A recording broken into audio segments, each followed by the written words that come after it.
시간 함께 하신 하나님 말씀은 사도행전 13장 44절에서 49절까지 말씀입니다. 사도행전 13장 44절에서 49절. 그 다음 안식일에는 온 시민이 거의 다 하나님의 말씀을 듣고자 하여 모이니 유대인들이 그 무리를 보고 시기가 가득하여 바울이 말하는 것을 반박하고 비난하고 바울과 바나바가 담대히 말하여 이르되 하나님의 말씀을 마땅히 먼저 너희에게 전할 것이로되 너희가 그것을 버리고 영생을 얻기에 합당하지 않은 자로 자처하기로 우리가 이방인에게로 향하노라. 주께서 이같이 우리에게 명하시되 내가 너를 이방의 빛으로 삼아 너를 땅 끝까지 구원하게 하리라 하셨느니라. 아멘. 이방인들이 듣고 기뻐하여 하나님의 말씀을 찬송하며 영생을 주시기로 작정된 자는 다 믿더라. 주의 말씀이 그 지방에 두루 퍼지니라. 아멘. 보기에 복된 은혜의 강물이 멈추지 않고 흐르는 우리 교회되고 가정되기를 주님의 이름으로 간절히 축원드립니다. 저희 남학생들이 다니는 학교에 가면 중학생쯤 되면 이런 일들이 있어요. 서로 자기가 팔씨름을 잘한다고, 내가 팔씨름 더 잘한다고 서로 막 말로 이렇게 하면 꼭 그 안에도 거간꾼 같은 친구들이 있습니다. 뭐라고 얘기하냐면 야, 팔씨름 서로 잘한다 그러면 말로만 하지 말고 해봐 그래. 그럼 그냥 하면 재미없잖아. 그러니까 뭐라고 하는가 하면 1,000원씩 내라고 합니다. 그래서 심판 내가 볼 테니까 둘이 한번 니네 서로 잘한다고 했으니까 니네 둘이 해봐. 그러면 꼭 옆에서 뭐 해요? 내가 더 힘세 이러는 친구들이 있어요. 그러다 보면 한 8명쯤, 뭐 10명쯤 이렇게 해서 팔씨름을 합니다. 네, 저 같은 경우는 뭐 애초에 자랑 안 하니까 구경만 이렇게 하는데 그때 또 보다가 나도 할래 그러면 뭐라고 하죠? 나도 할게 그러면 조건이 있어요. 1,000원 내 그러잖아요. 1,000원을 안 내면 어떻게 돼요? 못 하는 거예요. 마가복음 8장 34절에 보시면 시작. 무리와 제자들이 불러 이르시되 누구든지 나를 따라 오려거든 자기를 부인하고 자기 십자가를 지고 나를 따를 것이니라. 아멘. 예수를 믿으려면요 우리는 마찬가지예요. 뭘 해야 돼요? 내 생명을 주님께 먼저 드려야 되는 거예요. 근데 우리 참 안 하잖아요. 요즘 이런 거 잘 안 하죠. 모래집 이렇게 짓고 그거 할 때 두꺼봐 헌집 줄게 새집 다오. 우리 전도사님은 아시네. 전도사님 때까지는 하는 모양이에요. 자, 뭐예요? 애들도 알아요. 새 집을 얻으려면 뭐 해야 된다고?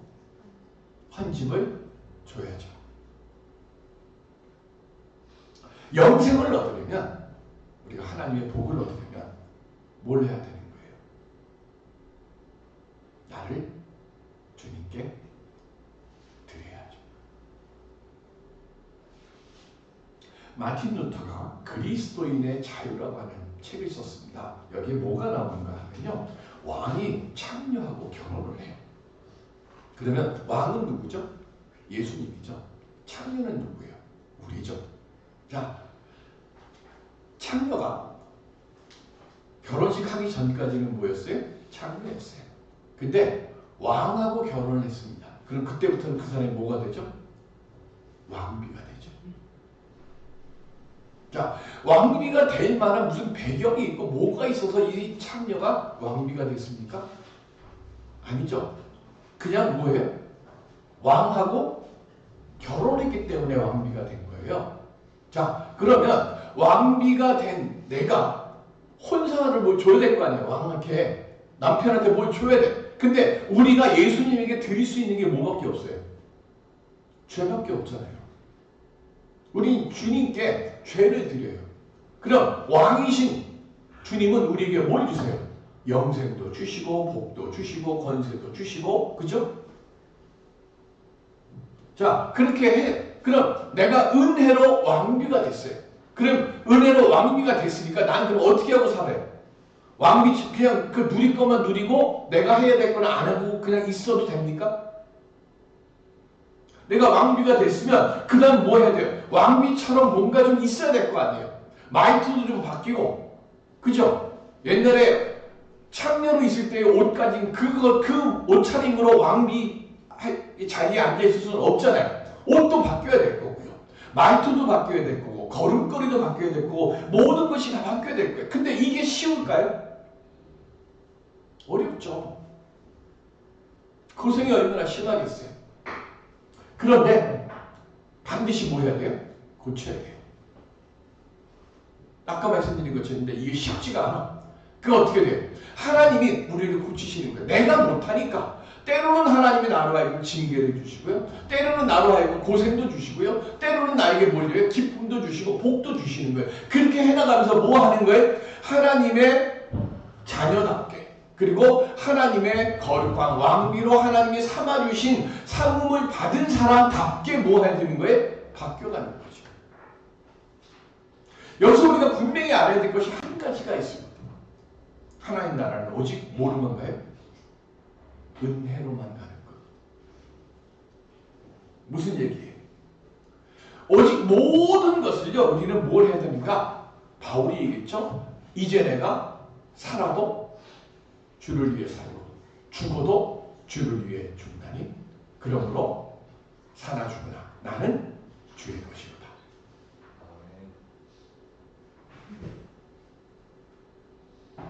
하나님은 무슨 하나님이요? 산자의 하나님이세요. 여러분들, 우리 산자로 살라고 하나님이 지금 우리를 불러주셨어요. 내가 무슨 병에 걸렸든, 내가 어느 자리에 있든, 나는 지금 누구의 하나님 나를 부르셨다고요? 산자의 하나님 나를 부르신 거예요. 산자의 하나님 나를 부르셨으니까 나는 어느 땅에 있어야 되는 거예요? 죽은 자의 땅에 있어야 됩니까? 아니면 산자의 땅에 있어야 됩니까? 산자의 하나님 불러주셨으니까요, 세상 눈으로 볼 때는 여기가 죽음의 땅 같아 보여도 나는 거기서 뭐로 살아야 돼요? 산자로 살아야 되는 거예요. 그 산자로 살기 위해서, 그래서 우리는 뭐 하는 거예요? 하나님의 영광을 보며 나를 살아가도록 하나님께서 나를 이끄시고 살려주시고 지켜주시고 이렇게 세워주실 것이다 라고 하는 이 믿음 하나 가지고, 이것 깨지면 우리 죽으니까 이 믿음 하나, 이거 놓치지 않고 이 믿음으로 우리가 주님 앞으로 향해서 쭉쭉쭉쭉 걸어가려고 할 때에, 그때에 하나님께서 죽은 자의 땅에서 우리를 산자로 이렇게 세워주실 것이고요, 절망의 땅, 낙심의 땅에서 소망의 사람으로 우리를 이렇게 세워주실 줄로 믿습니다. 우리 이거 지금 확인하고요, 이 응답 받으려고 이 자리에 나오는 거예요. 이 소망이 없으면 우리가 지금 드리고 있는 예배는 헛예배죠. 이거 놓치면 안 되는 거잖아요. 삶이 힘들어요. 상황이 어렵습니다. 그래도 우리는 뭐 하라고요? 소망을 품고 주님 바라보면서 나가면 주님이 우리를 뭐 했대요? 왕비로 우리를 생각하셨을까? 왕비에 합당한 돌보심으로 우리와 함께 해주실 줄로 믿습니다. 이 은혜의 자리를 지켜가는 우리 모두가 될 수 있기를 주님의 이름으로 간절히 기원 드립니다. 자, 원래 바울은요, 밤빌리아의 수도인 버가에서 복음을 전하라고 했어요. 이 버가라고 하는 것이요, 그 당시에 유명한 해안 도시입니다.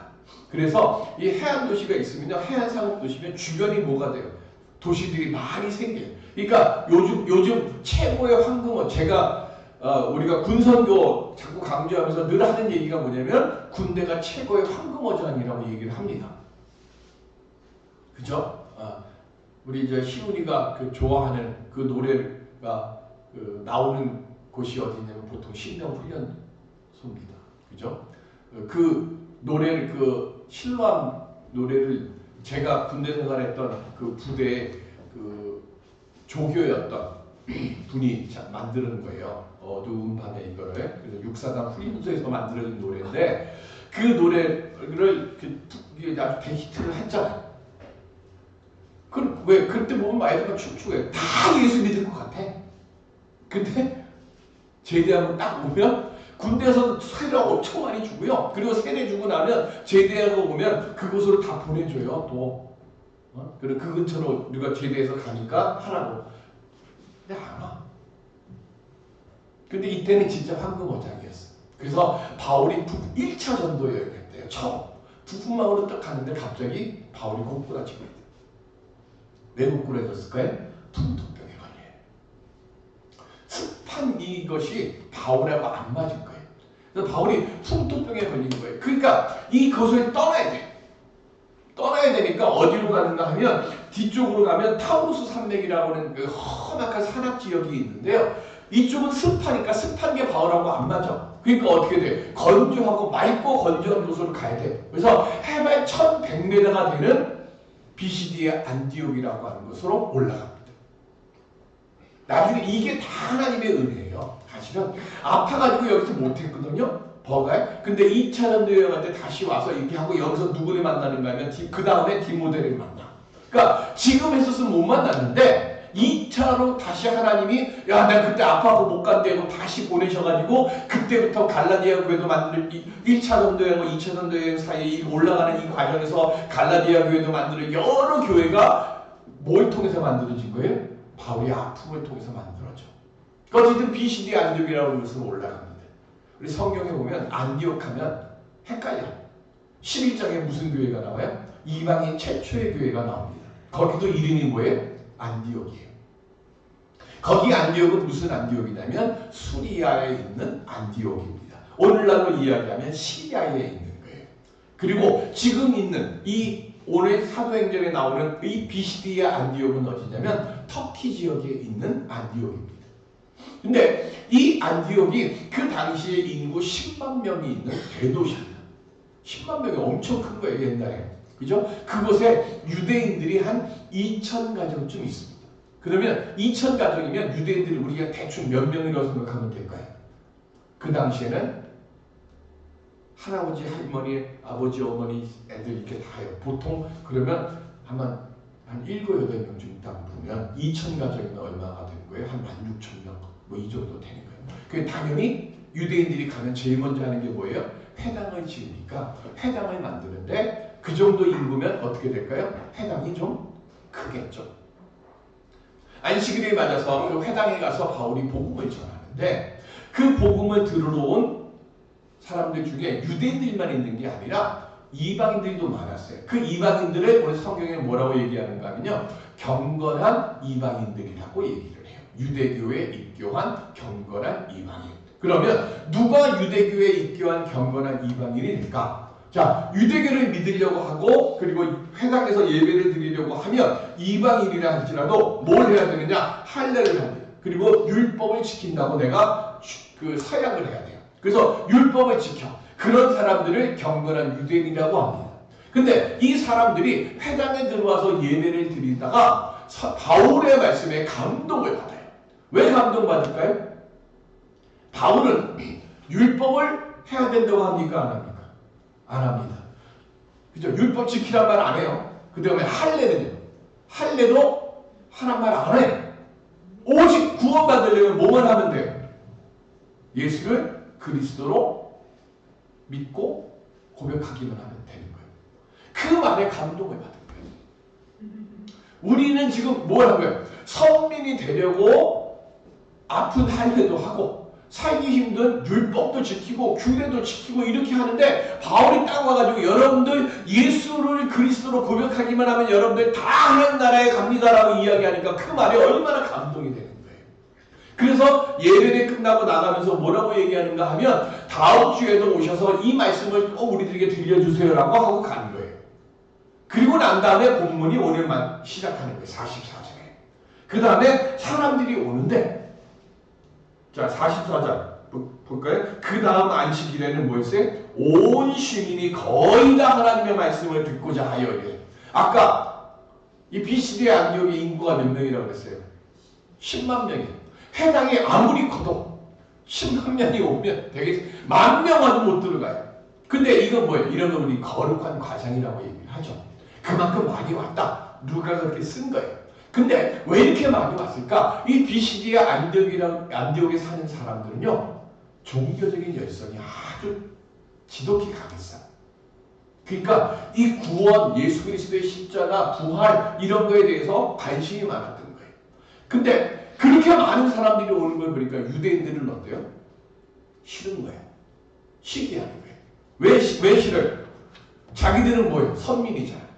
선민이 되기 위해서 자기들은 할례도 받았고 율법도 지켰고, 그죠? 규율도 다 지키고 있는데 바울은 와서 하는 얘기가 뭐라 그래요? 예수 그리스도만 믿으면 하나님 나라 간다고 하니까 그거에 대해서 싫은 거예요.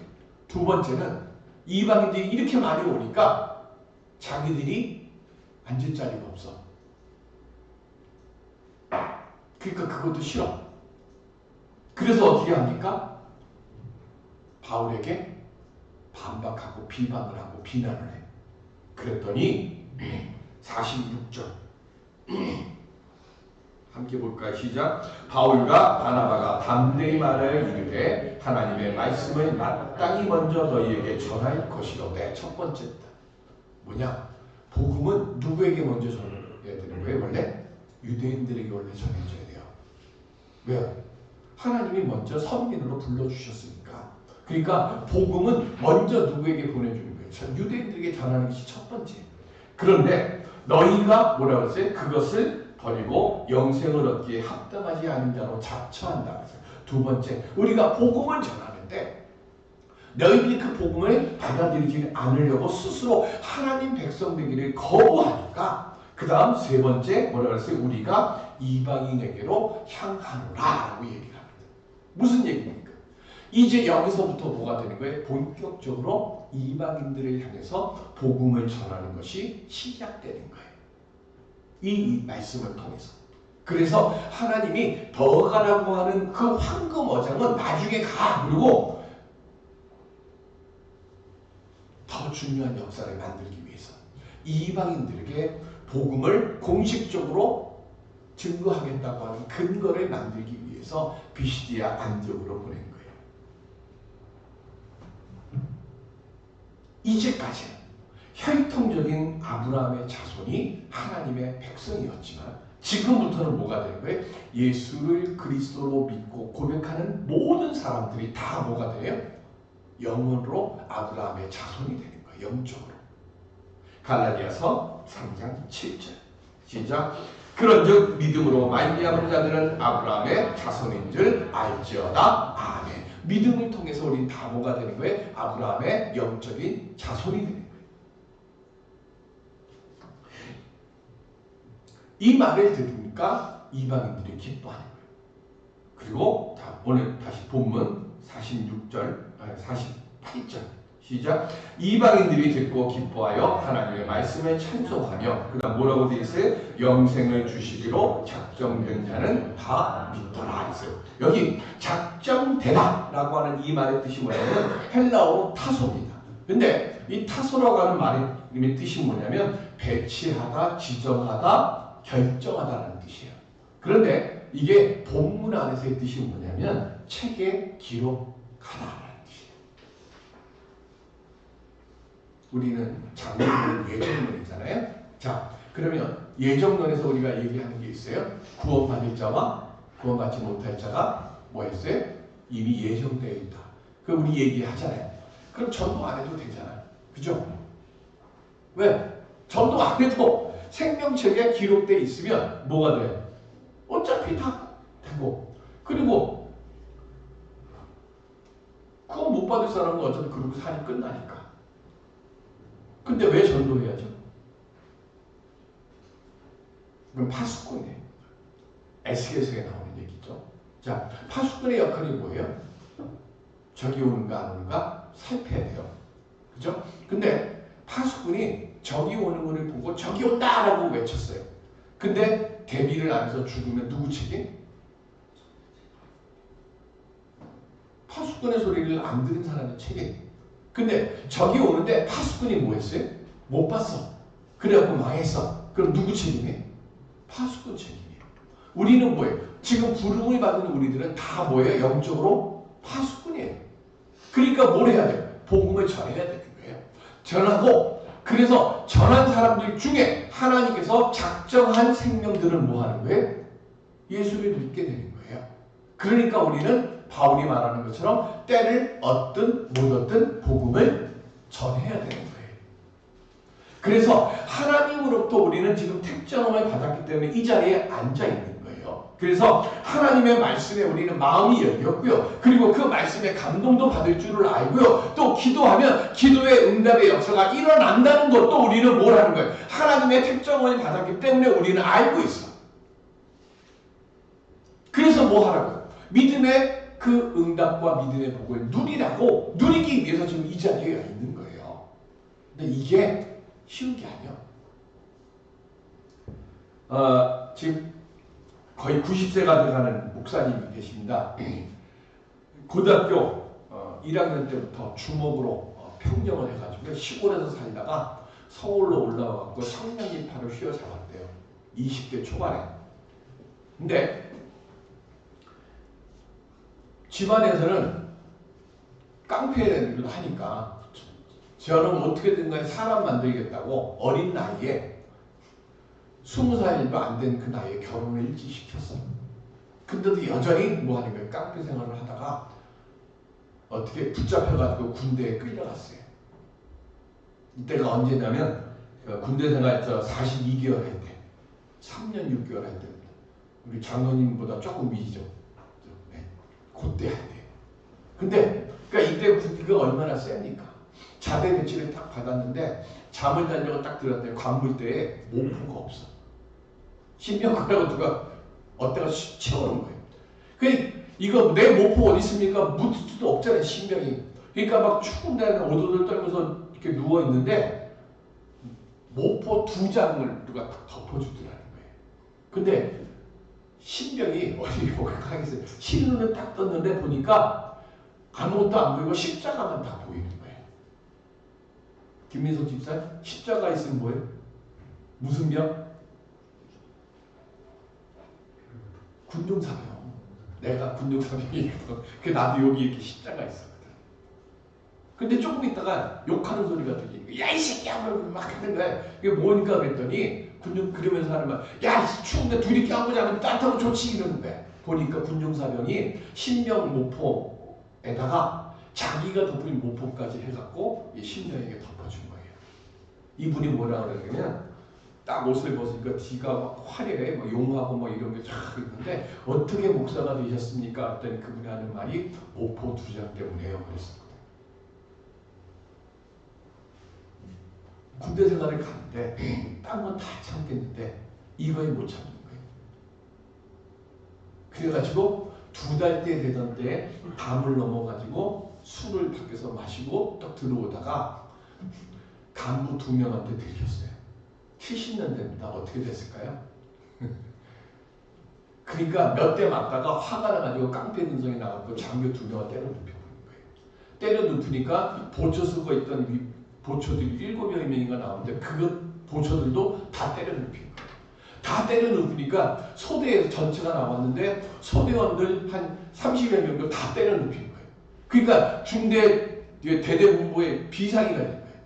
비상이 걸려서 서로 총 겨누고 막 이러고 있는데 차마 얻어맞을까봐 들어가지는 못하고 그렇다고 총으로 쏴 죽일 수도 없고 그래가지고 뭐 야 빨리 너 손에 들고 있는 그거 저 무기 내려놓고 뭐 하라고 막 얘기하는데 아무도 가지는 못하는데 군종병이 앞에 나서면서 장이병 왜 그래? 그러는 거예요.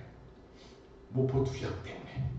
그 군종병이 난 나와서 그거 얘기하니까 손을 딱 놓고 그 앞에 무릎을 턱 꿇었대요. 그 다음에 어떻게 됐을까요? 모포 덮어놓고 완전 그냥 반 죽일 만큼 덮어놨는데 문제는 뭐였냐면 대대장이 그 해에 진급이 안 되면 이제 군대생활 그만둬야 돼. 그러니까 어떻게 돼? 원래는 어디로 가야 돼요? 술만 먹고 들어와도 영창 가야 되는데 이 폭력 사건이니까 이건 더 큰 거 아니에요. 영창을 가야 되는데 대대장 진급이 걸리니까 그냥 안에서 조용히 처리하기로 한 거예요. 근데 문제가 생겼어. 무슨 문제가 생겼는가 하면 무섭잖아요, 깡패가. 아무도 얘 보직을 아무도 안 하려고 하는 거예요. 그러니까 어디로 가야 돼요? 누구한테 가야 돼? 군중한테 가야지. 그래가지고 너는 교회에서 나오지 마. 그래갖고 교회에서 제대할 때까지 거기서 있는데 2년 동안 군중병도 신학교를 다니다가 저처럼 신학교 다니다가 왔으니까 2년 동안 성경 읽고 신학생이 알아도 별로 없어요. 근데 어쨌든 아는 만큼 성경도 가르치고 밤에는 잘 하지도 못하는 기도도 한다고 산에도 데리고 가고 뭐 군중경이니까 교회 안에만 있도록 다 해놨으니까 그렇게 2년을 했답니다. 군대생활 몇 년? 몇 개월 한다고 그랬어요? 3년 6개월. 그러니까 군종병이 2년 동안 가르치고 나가면서 딱 한마디 했대요. 뭐라고 얘기했는가 하면 자네에게는 사명이 있네. 그러고 나서 1년 뒤에 제대를 했습니다. 신학대학을 가려고 하는데 뭐가 있어야 돼? 신학대학을 가려면 고등학교 졸업장이 있어야 되는데 그죠? 아까 고등학교 언제? 1학년 때 나갔잖아요. 그러니까 검정고시를 치는데 몇 번 쳤을까요? 7번 쳐서 7번째 만에 붙었어. 7년 만에. 그리고는 검정고시를 붙고 난 다음에 신학대학을 해가지고 합격증이 왔습니다. 그래서 너무 기뻐가지고 합격증을 집에서 읽는 그 순간 옛날에 부인이 쪽머리를 이렇게 썼는데요. 합격증 하는데 머리 비녀를 딱 빼니까 머리가 쭉 풀어지시더라고요. 그러면 갑자기 옷을 막 찢어. 그러면 히히 그러면서 문을 팍 차고 나간 거예요. 보통 신학대학 합격증이 오고 나서요. 신학교 들어가는 기간이 한 20일쯤 됩니다. 그 정도 되거든요. 그때부터 이 부인이 그러고 빨갛고 그리고 이제 내일 시골이니까 신학 기숙사로 올라가려고 내일 가려고 준비를 하는데 아버지가 겨울철이니까 이제 농사 준비하려고 논두렁 나갔다가 집에 들어왔는데 피를 토하면서 집에서 쓰러진 거예요. 아침에 됐습니다. 학교를 가려고 가방 2개를 딱 메고 나가는데 엄마가 앞에서 딱 가로막는 거예요. 네 부인은 정신 나가서 옷 벌거벗고 저거 돌아다니고 네 아버지는 피를 토하면서 지금 죽어가고 있는데 네가 꼭 신학대학 가야겠냐. 나 죽이고 가라. 어머니 죄송합니다. 인사하고 돌아서 갔대요. 시골 마을 이렇게 담을 쭉 끼고 나가니까 탕자나무가 하나 있고 앞에 평상이 있고 옛날 시골들 다 그러잖아요. 거기를 지나가야 마을을 벗어나는데 그 탕자나무 앞을 쭉 가는데 히히 거리는 소리가 들리기 시작하는 거예요. 그 뒤에서 애들이 미친냐 보내면서 막 돌 던지고 누구예요? 자기 부인. 그걸 딱 보는 순간 가방 하나 던지고 두 번째 가방을 또 던지려고 남자 신학교 안 간다고 하려고 하는데 음성이 들리는 거예요. 무슨 소리? 자네에게는 사명이 있네. 그래서 이러지도 못하고 저러지도 가방 2개를 그 탱자나무 거기다 탁 놓고 턱 앉았는데 저 마치 가던 부인이 갑자기 뒤로 돌아오더니 얼굴을 팍 때리더라는 거예요. 근데 얼마나 세게 때렸는지 쌍코피가 팍 터졌대요. 그래서 풀 이걸 해가지고 코를 막고 그리고는 신학교를 들어갔답니다. 하룻밤이 지났어요. 아침에 입학식을 딱 끝내고 기숙사를 들어왔는데 전화가 왔대요. 저녁에 내려갔더니 여보세요 하는데 여자 목소리가 들리는 거예요. 그래서 누구세요? 그랬대요. 누구였을까요? 당신 아내 목소리도 몰라요? 그러더라는 거예요. 어떻게 된 거냐 그랬더니 자기가 신학교 기숙사에 들어간 그 시간으로 부인이 정신이 돌아온 거예요. 그리고 입학식을 딱 하는 그 순간 아버지가 정상이 된 거예요. 그 이야기를 아내가 하면서 뭐라고 얘기하는가 하면 집안일에 신경 쓰지 마라. 70년대 무슨 구리무? 동동구리무. 내가 그거로 먹여 살릴 테니까 내가 책임질 테니까 당신은 목사 되는 그 일에만 전념하라. 마귀는 우리가 생각하지 못하는 방법으로 하나님의 자녀로 택정된 이들을 생명책에서 지우려고요. 온갖 모략 꾸밉니다. 그런데 우리가 알아야 될 것, 그 시험과 그 시련을 이기는 건 믿음 외에는 없습니다. 자꾸 흔들리지 마세요. 타협 없어요. 적당히 이 정도 하면 되겠지, 그거 없어요.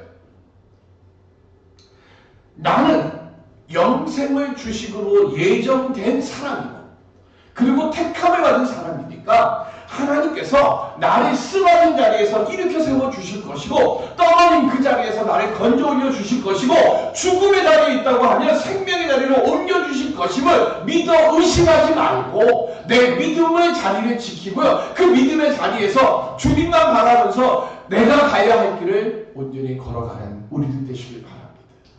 그때에 다윗의 가문처럼 복과 생명의 은총이 끊어지지 않고 우리 모두에게 이루어지게 될 줄로 믿습니다. 이 은혜의 역사를 만들어가는 우리 모두가 될 수 있게 주님의 이름으로 축원드립니다. 은혜의 아버지 하나님, 주님 앞에 좀 더 가까이 나아갈 수 있는 우리들 되게 하여 주옵시고, 주님 기뻐하시는 삶의 자리를 지켜가는 우리 모두가 되게 하여 주시옵소서. 그래서 우리를 통하여서 하늘 영광 드러나게 하여 주옵소서. 감사하며 예수님의 이름으로 기도드립니다. 아멘.